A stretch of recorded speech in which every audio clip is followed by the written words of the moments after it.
રાધનપુર તાલુકા સેવા સદન ખાતે આવેદનપત્ર આપવામાં આવ્યું।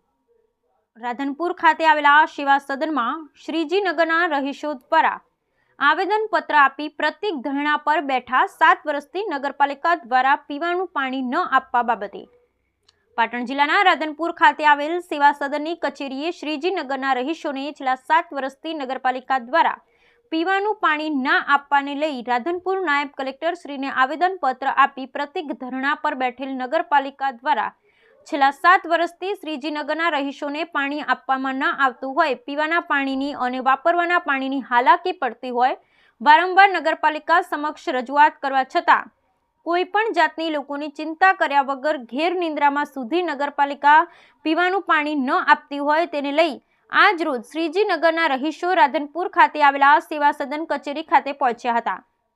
આવેદનપત્ર આપી પ્રતિક ધરણા પર બેઠા હતા। રાધનપુર ખાતે સરકારશ્રીના ખોટા દાવા સાબિત થઈ રહ્યા છે। જળશે નળ યોજનાની વાતો કરતી સરકાર આ પુરાવા લોકોને 7 વર્ષથી પીવાનું પાણી ન મળતું હોય, ન છૂટકે ગાંધી ચિંધ્યા માર્ગે લોકોને આંદોલન કરવાની ફરજ પડી હોય। નગરપાલિકાની બેદરકારીના કારણે લોકો પાણી વગર કરી રહ્યા છે। શ્રીજીનગરના રહીશો આંદોલનની અંદર રાધનપુર મહિલા શહેર કોંગ્રેસ પ્રમુખ જ્યોતિબેન જોશીએ પણ સમર્થન આપ્યું હતું અને લોકોને પીવાનું પાણી મળી રહે તેના માટે લોકોની સાથે રહી લડત કરવાની ખાતરી આપી હતી અને નગરપાલિકા પાણી આપે તેવી માંગણી પણ કરી હતી। Bureau report Ramesh Rawal, Radhanpur. મારું નામ ભરવાડ વરુણભાઈ। અમે છેલ્લા 10 વર્ષથી શ્રીજીનગર સોસાયટીમાં રહીએ છીએ।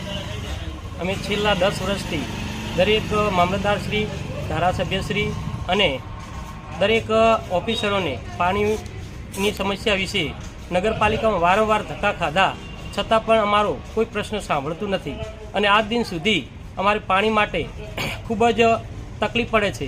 એના માટે અમારે પાણીના ટેન્કર પણ લાવવા પડે છે।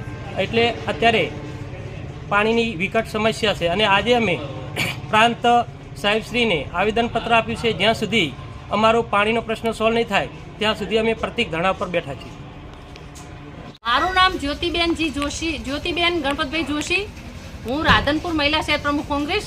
આ લોકો આજે પ્રતિક ધરણા ઉપર બેઠા એ શ્રીજીનગર સોસાયટીનો પ્રશ્ન છે।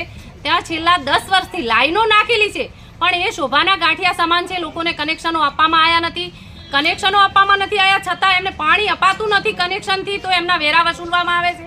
આ લોકોએ ધારાસભ્યશ્રી, વહીવટદારશ્રી કે ચીફ ઓફિસરશ્રી બધે એમને અરજીઓ કરી, લેખિતમાં આપ્યું પણ કોઈ સાંભળવા તૈયાર નથી। આજે અમારી સાથે એક 75 વર્ષના માજી પણ જે પ્રતિક ધરણામાં બેઠા છે, તો તંત્ર માટે કેટલી શરમજનક વાત છે। અને આ પ્રતિક ધરણા અમે ત્યાં સુધી ચાલુ રાખશું જ્યાં સુધી અમને ન્યાય નહીં મળે।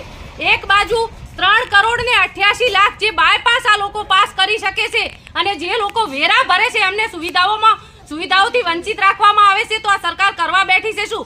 નલ સે જલ યોજનાની વાતો કરે છે તો આ લોકો તો રાડો પાડી રહ્યા છે કે અમને પાણી મળતું નથી, પીવાનું પણ પાણી મળતું નથી। તો નલ સે જલ યોજના ગઈ ક્યાં? એમના ઘરોમાં ગઈ। અને આ લોકોને ન્યાય નહીં મળે ત્યાં સુધી અમે અહીંયા બેસી રહીશું અને આમાંથી કોઈ પણ ને કંઈ પણ થયું તો આની જવાબદાર નગરપાલિકા અને કલેક્ટર શ્રી રહેશે। શ્રીજીનગરમાં રહીએ છીએ। હું પૂનમબેન બોલું છું। 10 વર્ષથી અમે રહીએ છીએ પણ અમને પાણીની સુવિધા નહીં।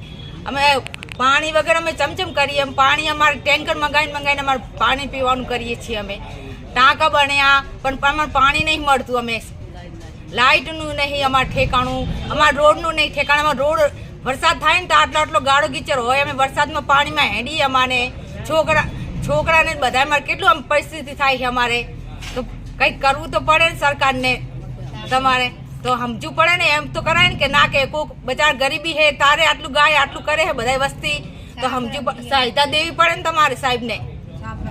અમે સાપરામાં રહીએ છીએ, અમારે કેટલી પરિસ્થિતિ આવે છે।